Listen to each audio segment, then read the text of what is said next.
So I had a choice of two things that were on my mind to talk about today for Jews in the News.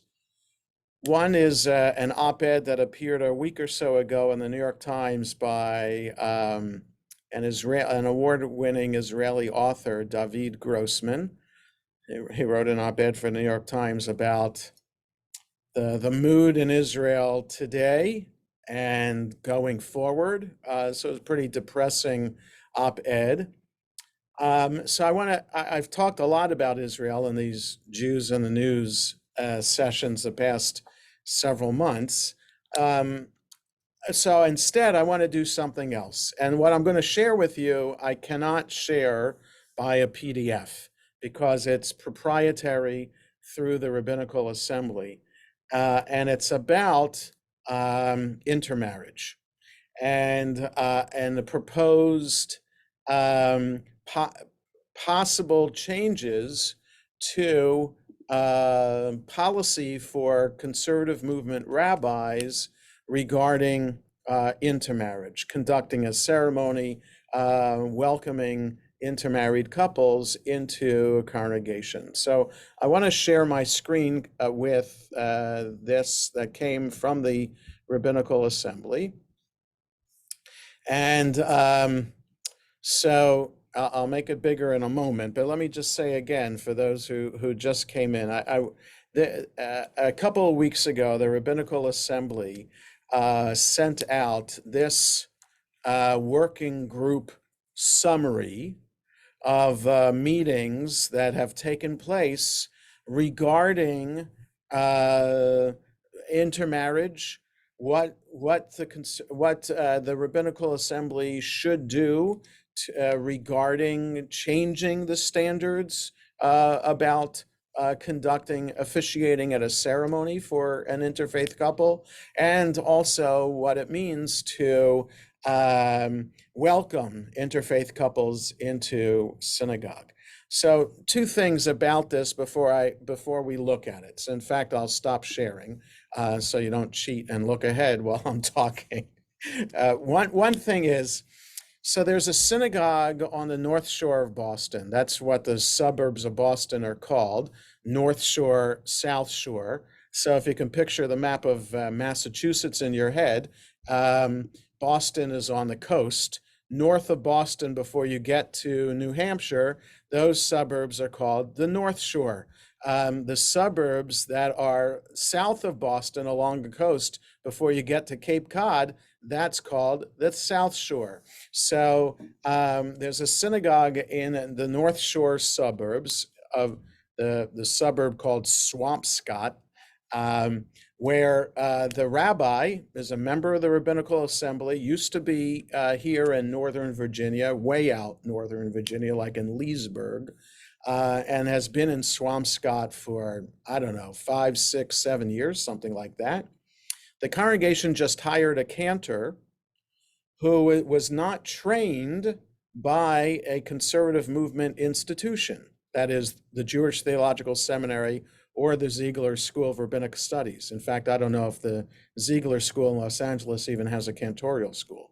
But nonetheless, they hired a cantor who is not a member of the Cantors Assembly, and therefore the congregation allows her, the cantor, to officiate at intermarriages.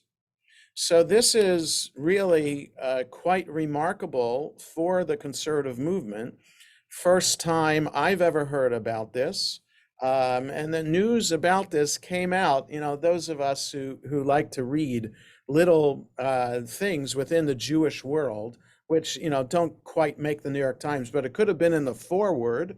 I don't remember where I saw it, but clearly this is a challenge to conservative movement congregations now, because all conservative rabbis, it is a standard of the Rabbinical Assembly that members of the Rabbinical Assembly, that's the organization of conservative movement rabbis. So my father and I are members of the Rabbinical Assembly, both as graduate. You automatically get inducted as a member. Then you have to pay dues every year, but you're automatically inducted as a member when you are ordained from a conservative movement affiliated institution. So that today that means a graduate of the Jewish Theological Seminary in New York, the Ziegler School of Rabbinic Studies in Los Angeles, the Schechter School of Rabbinic Studies in Jerusalem. There's a school in Germany, and there's a school in Buenos Aires. So any graduate of any four of those schools, automatically a member of the Rabbinical Assembly. And as a member of the Rabbinical Assembly, one is supposed to abide by not just halacha, so that goes without saying, but also a couple of standards, one of which is we may not officiate at an interfaith ceremony, an interfaith wedding ceremony. If we do, then that is grounds for immediate expulsion. The standard also is we're not allowed to attend an interfaith ceremony. So not just to officiate, but to attend. And so this has become more and more of an issue since the standard was passed in the early 1970s, right? So there was a hue and a cry when the Jewish community did a demographic survey, which they do every few years. It's not just a Pew Research Institute that does surveys of the Jewish community. The Jewish community itself has done surveys of the Jewish community in America, and found in the 70s that the intermarriage rate reached an alarming percentage, so much so that it caused all communal organizations to focus their efforts on combating intermarriage to varying degrees of success. So I'm the only one here in the building, and someone just rang the front door. So hold on.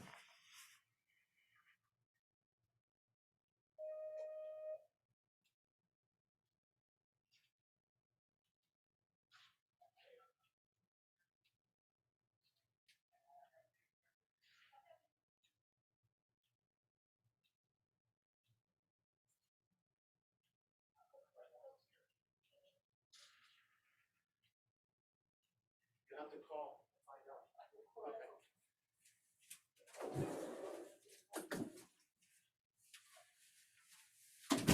Okay, sorry about that.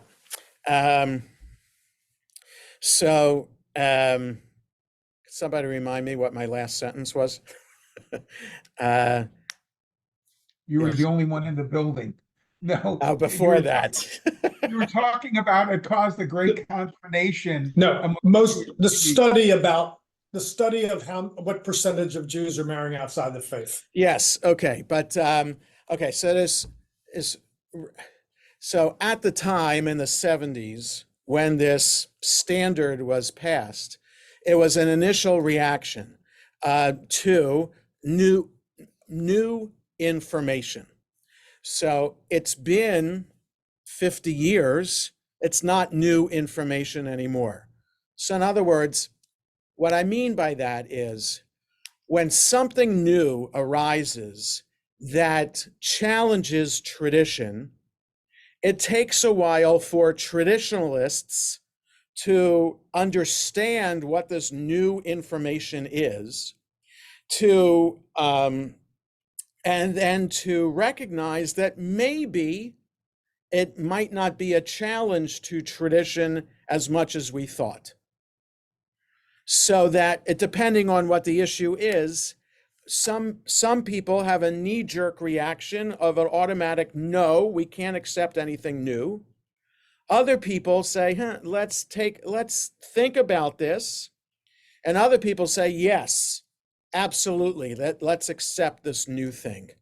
So when COVID hit, what to do with Zoom and how to do services on Zoom.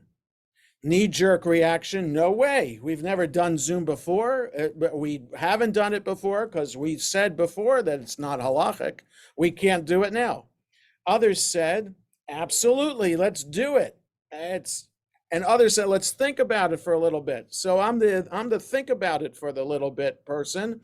So it took a couple of weeks until April or such that, or maybe it was even May. So it was maybe 2 months until we as a synagogue adopted Zoom to conduct services. Yes, I think the first few weeks it was Cantor Adina and myself in the chapel running the service on live stream that way for the first several weeks, right? So she and I were the only ones in the building projecting to people that we didn't see on a camera. You saw us, we didn't see you.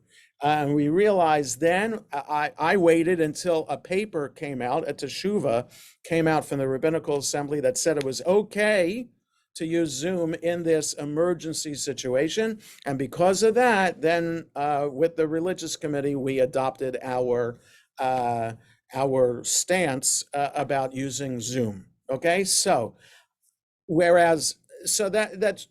this is how new things are handled within the Rabbinical Assembly. So now it's been 50 years since the hue and the cry about intermarriage within the Jewish community and what to do about it. There are members of the Rabbinical Assembly who have converted to Judaism. There are members of the Rabbinical Assembly who are married to people who have converted to Judaism.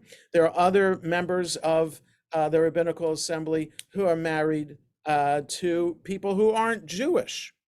The question is, can someone be admitted to the rabbinical school who is in a relationship with somebody not Jewish? Can a synagogue hire a rabbi who is in a relationship with somebody not Jewish? Can a rabbi officiate at an intermarriage? So that's still a question today. Can a rabbi attend an intermarriage? There are many rabbis whose extended family marry people who aren't Jewish. How can a rabbi not attend, let's say, a brother or a sister's wedding, or a niece or a nephew's wedding, or a cousin's wedding? So the way the standard is now, you can go to the reception, but you can't go to the ceremony. So all of these are still questions now, and it came to the fore with that synagogue in Swampscott and allowing its cantor to officiate at interfaith ceremonies. The rabbi is not allowed to officiate. Only the cantor of that synagogue is allowed to officiate. So independent of that, a committee was set up in the Rabbinical Assembly to explore these issues. People have talked before, like Rabbi Elliot Cosgrove was known to have famously written something a couple of years ago about this, and how he would like to, and other rabbis talking about whether they would like to see, kind of like what some Reform rabbis do now, if a couple, one partner is not Jewish, commit to having a Jewish home, maybe that should be enough to allow the rabbi to officiate at such a ceremony. Many Reform rabbis have that as the condition for them to officiate at that wedding. If the couple agrees to have a Jewish home and raise children as Jews, then the Reform rabbi will agree to officiate at such an interfaith ceremony. So with all of this in mind, now I'll share my screen about what this working group started to work on. Okay, so this is about as big, I think, that I can make it. So I'm just going to read. It's like a couple pages of an executive summary, and I'll go through this. And again, I can't share. I mean, you can, if you look on your screen, you can see what the web address is.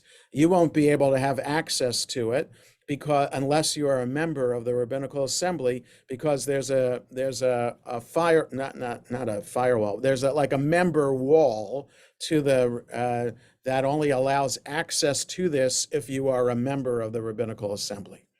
So so Aaron Brusso was the chair of this working group. He's an officer of the Rabbinical Assembly. He serves a synagogue, I think, in Mount Vernon, New York.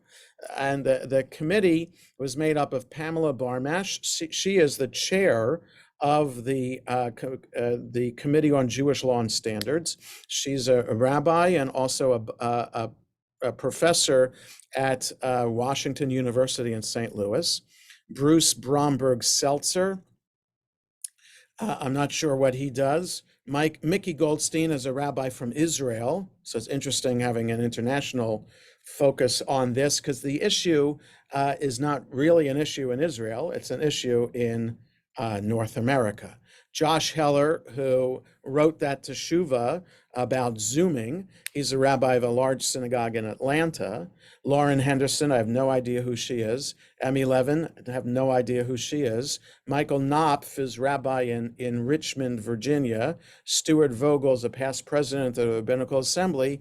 Eric Woodward, don't know who he is. Eric Yanoff is at a synagogue called Adath Israel in the western suburbs of Philadelphia, in Lower Merion. Jacob Blumenthal says staff, he's the CEO of the Rabbinical Assembly United Synagogue. So just, you know how old I am if I don't know all the rabbis who are on the committee, okay? So intermarriage and the inclusion of interfaith couples and families in Jewish life are among the most important issues that the Rabbinical Assembly and Conservative Masorti movement are addressing. I would challenge that, actually. I mean, yes, it is important to, in terms of inclusion of Jews in the Jewish community, and how to include all Jews, no matter who they're married to, no matter their sexual orientation, no matter their education, etc. So yes, inclusion is an important matter. Is inclusion of interfaith couples among the most important issues? I would argue that the most important issue that faces the conservative movement today is declining membership. And declining membership in all conservative movement affiliated synagogues in North America, and the declining affiliation rate of all Jews, non-Orthodox Jews in North America as well. I think that, to me, that's more important. Those are more declining affiliation of all Jews and declining numbers of conservative synagogues. That's the number one issue in the conservative movement today. 50 years after the RA formally adopted standard, the RA, Rabbinical Assembly, 50 years after the RA formally adopted standards that prohibited members from officiating at interfaith wedding ceremonies, our connections to these families and understanding of their roles in our communities have changed significantly. That's true. Our religious committee, for example, a couple of years ago, based on a teshuvah that was passed by the law committee, now allows non-Jews, not only on the Bima, we've always allowed non-Jews on the Bima to read prayer for the country or prayer for peace, but we allow non-Jews to open the ark. And I allow a non-Jew to stand with their non-Jewish spouse as their child is called to the Torah for bar or bat mitzvah. So these are things that are changing that we did not allow a number of years ago. Many conservative Masorti, so Masorti is what conservative movement is known internationally. Masorti is a Hebrew word meaning traditional. Many conservative Masorti congregations, particularly in North America, now include interfaith families who are raising Jewish children, participating meaningfully in Jewish life, and frequently playing leadership roles. This reality did not exist when the RA standards were implemented in the 70s, at a time when intermarriage was viewed broadly as a threat to Jewish survival, right? So the immediate reaction was, keep these people away from us. these people, these Jews who have married non-Jews. But now that's not the case. So we have so many members of the congregation, of our congregation, who are intermarried. So many members of religious school families are intermarried, other members of the congregation as well. Last year, as part of its strategic planning process, the RA formed the Standards Working Group to understand the role and impact our standards, particularly around intermarriage and interfaith couples. The standards address issues of Jewish identity, which have implications beyond any individual community, and therefore require awareness of these collective implications. The 12 rabbis on the Standards Working Group represented a wide range of backgrounds, experience, approaches, and conservative Masorti communities.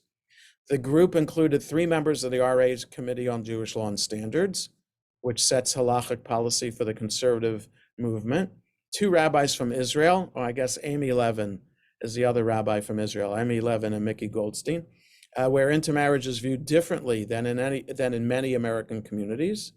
The working group spoke with almost 200 rabbinic colleagues through 10 group listening sessions and dozens of one-on-one conversations. The group heard many narratives that felt familiar, along with the experiences of colleagues that might have seemed foreign. This report provides an overview of the working group's approach, methodology, and findings.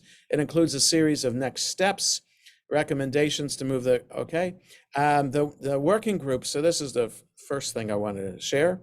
The working group recommends that the standards around officiating at interfaith weddings be maintained at this time. However, the group is recommending other significant changes that will empower conservative rabbis and congregations to more fully embrace interfaith couples through their pastoral approach and through updated policies. So I already do this, right? I already tell couples that I can't officiate at your wedding, so which is very hard to do. I can't officiate at your wedding, so on the one hand, pushing away, but on the other hand, saying, you're welcome, we'd be happy to welcome you into the synagogue, and if it's the man who is not Jewish, welcome your children automatically into our synagogue as well, no questions asked. But I'll tell you, this came up 2 years ago, no, last spring. Last spring, we had a family at our religious school, father Jewish, mother not. So by the time a child is in 3rd grade, when that's the situation, right? The law, the halacha for determining Jewish identity is that the mother determines Jewish identity. So non-Jewish father, Jewish mother, child automatically Jewish. Jewish father, non-Jewish mother, child automatically not Jewish. And a remedy, an easy remedy, if the family is committed to having a Jewish home, is just bring the child to the mikveh. Complicating is if the child is a boy, well, they should have had circumcision. I'll say this today, that quietly on the Committee on Jewish Law and Standards, quietly they say that a child, was not circumcised, a boy was not circumcised by a mole, but nonetheless circumcised, do not have to have a drop of blood taken. That used to be the case. You have to kind of reenact the bris because the child wasn't Jewish at the time. If there wasn't Jewish, but for the sake of conversion, then you don't have to do it. So the idea is that no matter how much later it is since the circumcision, if they're bringing the child, the boy, for conversion, going to the mikveh, it's clear then that that circumcision was done for the sake of conversion. So that it used to be that we require a tiny, tiny drop of blood to be taken. It's not the case anymore.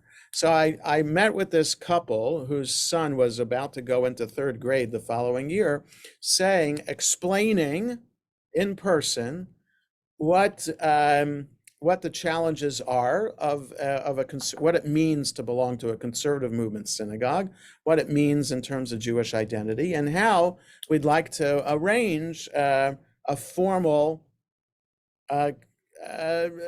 going to the mikveh for their immersion in the mikveh for their boy. They thanked me for my honesty, being open with them, explained they like to think about it. So, of course, I had to follow up. And the way they thought about it was that they left the synagogue and joined the Reform synagogue, where there is no such requirement for a child to go to the mikveh, because when it does, for the Reform movement, it doesn't matter which parent is Jewish, as long as one is, and that the family commits to having a Jewish home. So they don't require the conversion, and so it makes it easier. So this is an issue that comes up sometimes, that I, over the years, as the rabbi of this synagogue and as conservative rabbis in other synagogues can attest, this is an issue that can turn families away. And right now, there's no remedy to this, because this is what the halacha is. Jewish identity, clearly, you convert to Judaism, you're Jewish. Your mother is Jewish, you're Jewish. Your mother is your biological mother, then you're Jewish. So, but if your mother is not Jewish, then conversion is required. So as you see, it can turn some families away. So that's what this working group is trying to work on, to see if there's anything that would warrant any change to policy, like what the Reform movement did in the 70s by changing Jewish identity, by saying that mother or father can determine the Judaism of their child, which is a threat to unity within the Jewish community, because such a child of a Jewish father, non-Jewish mother is not Jewish. But if they're raised in a Reform synagogue, active in the Reform movement, that child goes to the Reform youth group, the child goes to Hillel and meets somebody Jewish, well, then you assume that this child is Jewish. But some rabbis ask questions. Like, I always ask when I meet with a couple for marriage, what's your mother's Hebrew name? What's your father's Hebrew name? I just because we want to fill out the ketubah, we want to know what and if one parent doesn't have a Hebrew name, that raises red flags. But if it's the good parent, that is, the mother has the Jewish name, the father doesn't, then it's easy, not a big deal. But if the father has a Jewish name and the mother doesn't, what am I supposed to do? What am I supposed to do is I have to tell them, we have a challenge here. There's a remedy to it, but we have a challenge. So I'm just reading Perry's note in the chat. Is the conservative Judaism looking to the mother is due to ancient lack of understanding of genetics. Has the Masorti movement considered this in more modern times? Now, it's not a matter of genetics, Perry. It's a matter of biblical understanding of Jewish identity. And from the Bible, from the time of Ezra, which is towards the end of the biblical period. So if you were to stack all the books of the Bible end on end, Torah first, then they'd be in chronological order. Torah is on the top of the pile. Ezra is almost at the bottom of the pile. So we're talking about around 500, 450 BCE. And that's when Ezra adopted the rule that of what's called matrilineal descent. That is, the mother determines the religion of the child. The father determines whether you're a Kohen or a Levi. Okay? So Kohen and Levi or Israelite dependent upon what your father is. Okay? So for example, Scylla Grossberg is a Kohen because her father is a Kohen, but her children are not Kohanim because her husband, is not a Kohen. So her Kohen status does not pass on to her children. Fran Kensky, same way. She's a Kohen, but her children are not Kohanim. Her children are Jewish, though, because Scylla and Fran are Jewish, so their children automatically Jewish. Doesn't matter that Hai and Stan are Jewish. What matters is that the women are Jewish. Okay, so that's what Ezra has set as a policy, and therefore that's the policy that the rabbis adopted for all time. The Reform movement, which is a biblical-based movement, looks to before Ezra, because if you might say, hey, what about King Solomon and all his wives, or King David and all his wives? Some of those wives were not Jewish, yet those children could have become king of Israel. Or what about Moses? Moses was married to Zipporah, the daughter of a Midianite priest, totally non-Israelite, not looked down upon in the Bible at all.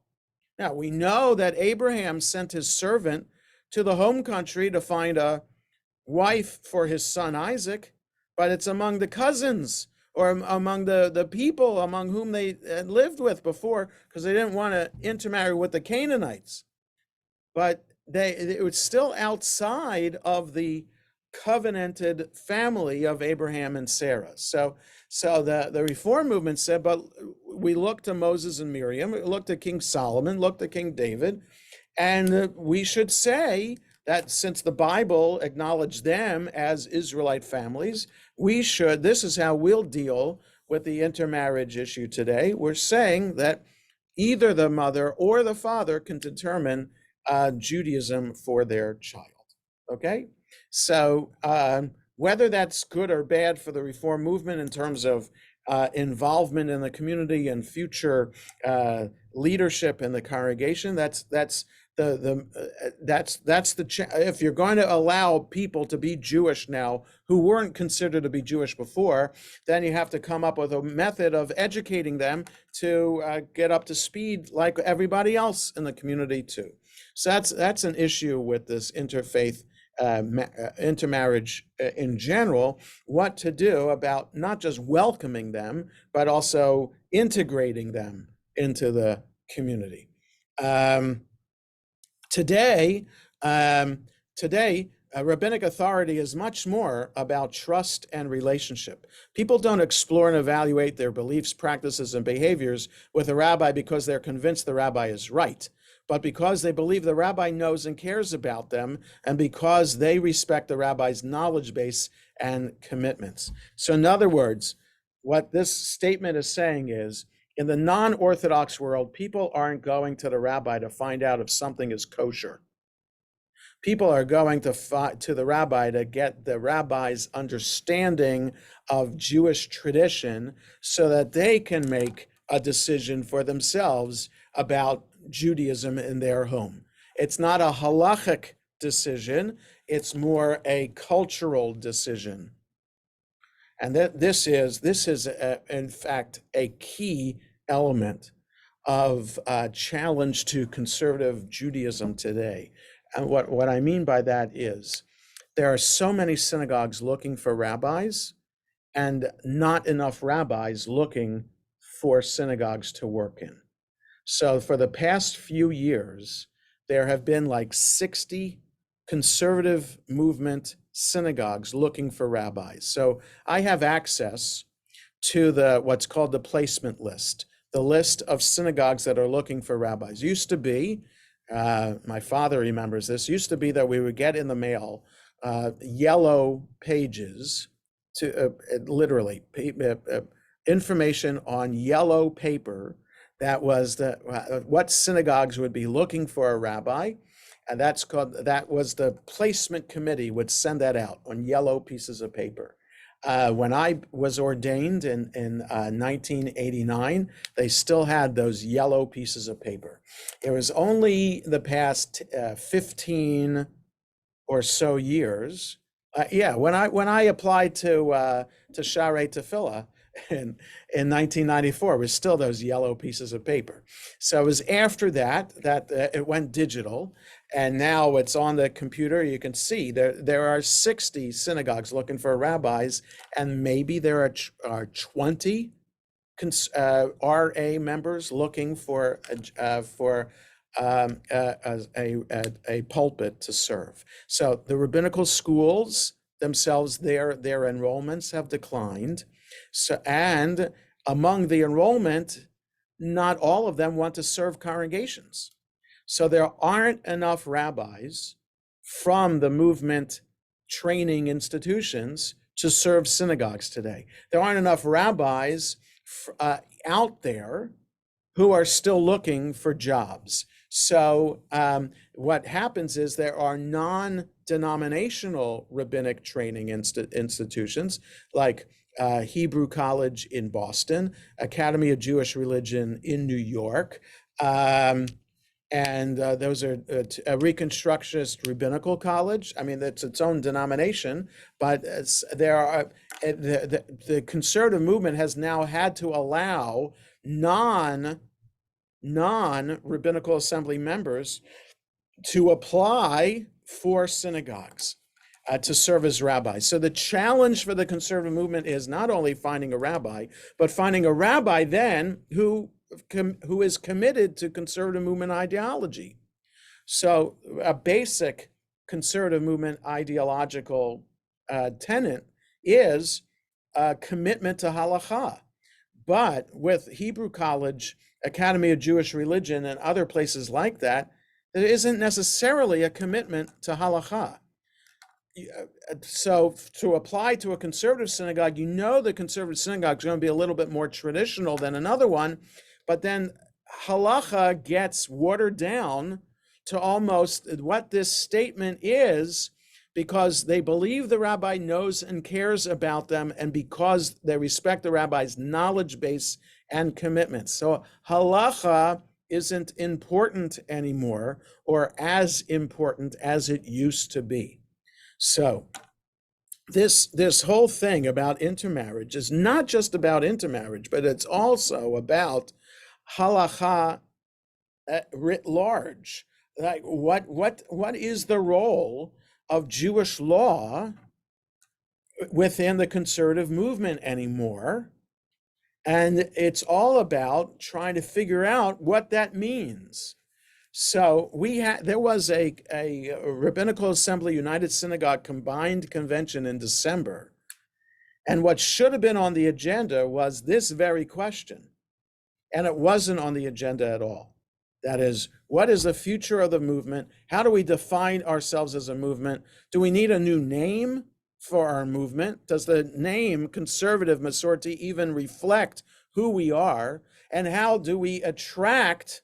are we going to attract people to our movement to bring new life to it? And how are our clergy and the law committee going to respond to these new ideas? Saul. Yeah, I'll give you a different perspective, or maybe it's the same from our family. I have 4 nieces and nephews who were all brought up in the conservative movement, and were bar mitzvah, confirmed, and all that. And they all intermarried. They have children, and they decided that they want to raise the children Jewish, with their spouse. Right. But they ran into too many rules in the conservative movement, and they all joined Reform shuls. Right. So that's another reason why the conservative movement is reduced. Yes. So the problem is that the conservative movement synagogues haven't taught well enough what it means to be a conservative Jew. So I have on my shelf a teacher's guide this came out shortly after I became a rabbi. So like in 89 or 90, there was this red pamphlet called Emet Ve'emunah. It was like a debate. What does it mean to be a conservative Jew? And there was a teacher's guide that went along with it. And I, as a good freshman rabbi, thought, okay, let's try to teach this. And I taught it to the confirmation class in the synagogue in Lowell, Massachusetts, where I served. But I don't think too many synagogues, what I'm talking about is this pamphlet. that maybe you remember seeing a long time ago. Statement of Principles of Conservative Judaism. And it was published in 1988. Yeah. So, that was, Mordechai Waxman, a past president of the Rabbinical Assembly, served as synagogue in Great Neck, New York for many years, wrote a book called Tradition and Change, which was kind of like the explanation of what it means to be a conservative Jew. And that came out in the early 50s. And again, there hasn't been enough over the years of an emphasis on training within the conservative synagogue of the membership of the synagogue, what it means to be a conservative Jew. It's all about, synagogue life is all about focusing on the religious school and focusing on programming, getting people into the building. It's not necessarily about people who are committed to conservative Judaism. Now, Saul, I thought you were going to talk about your own son and daughter-in-law and your grandchildren who belong to what arguably could be one of 10 synagogues in North America that are actually growing in membership, and also have a base of membership that actually is committed to Jewish law and to the ideals of conservative Judaism. So, Or Kodesh in Chevy Chase, maybe a synagogue or two in the greater New York metropolitan area, maybe a synagogue in Teaneck, New Jersey, a synagogue in Riverdale. I can think of. Maybe there's a synagogue in Los Angeles, Temple Beth Am, I think it's called. So that's what, 5 synagogues I can think of, and there could be a couple in Toronto as well, that are really committed halachic synagogues with a huge base of membership who are also committed to conservative movement ideology. So that says a lot about the conservative movement today. Also, we have the Camp Ramah. Camp Ramah has been the most successful youth arm of the conservative movement. People go to camp, people who really passionate about Camp Ramah come home to their synagogue and find that going to synagogue on Shabbat is not the same as having services by the lake at camp. It's a different kind of atmosphere. So there's a lot where the clergy on the one hand represent one kind of style of Jewish life, and the average member of a conservative synagogue represents another style of Jewish life. And it's always been a challenge in the conservative movement to how those two meet, and how we can then grow the conservative movement. So just that, so I've gone far afield from this paper, but this paper reflects other bigger issues that are that the conservative movement is facing. So I just want to these last 3 bold statements I wanted to look at, and then we'll call it a day. So what to do about this? There's a fast track review by the Committee on Jewish Law and Standards of outdated teshuvot that dictate disapproval of interfaith couples. See, these include archaic, decades-old prohibitions on congregations congratulating families on an interfaith couple's engagement, or on hiring professionals who are interfaith marriages. The Committee on Law and Standards has already begun reviewing ways that rabbis can offer blessings outside the context of a wedding ceremony, including ufrofs on Shabbat morning or mezuzah hanging ceremonies in a couple's home. So an ufrof, I'd like to see what they suggest about an ufruf, because that would be fascinating, because then you're on a slippery slope. If you can offer a blessing to a couple in the context of Shabbat morning at the Torah, and saying that you're like the current blessing is that the couple is going to build a Jewish home together, and we look forward to their children entering into the next chain of tradition. So you can say a blessing at an ofra for an interfaith couple. I would like to see that. Increase pastoral training related to these issues so rabbis can shift from positions of disapproval and approval to fostering meaningful dialogue as they engage with couples and families. Such conversation can help the rabbis learn more about who a couple is, what their needs are, and what roles the rabbis can play in their lives. And thirdly, this is about rabbis themselves, a brit, a covenant document that would articulate a positive definition of who conservative Masorti rabbis are, instead of relying on standards that are more focused on what we don't do. Right? The standards now are about what we aren't allowed to do. So instead, I have a positive statement about these. This is what it means to be a conservative rabbi. So this is fascinating, and I thought that it would be important for us to begin the conversation about this, to understand not just about interfaith marriages and what the conservative movement is doing regarding them, but also the bigger issue of the future of the conservative movement, where rabbis are coming from, who these rabbis are, and what role halacha has in the future of conservative Judaism. Any other thoughts or comments today?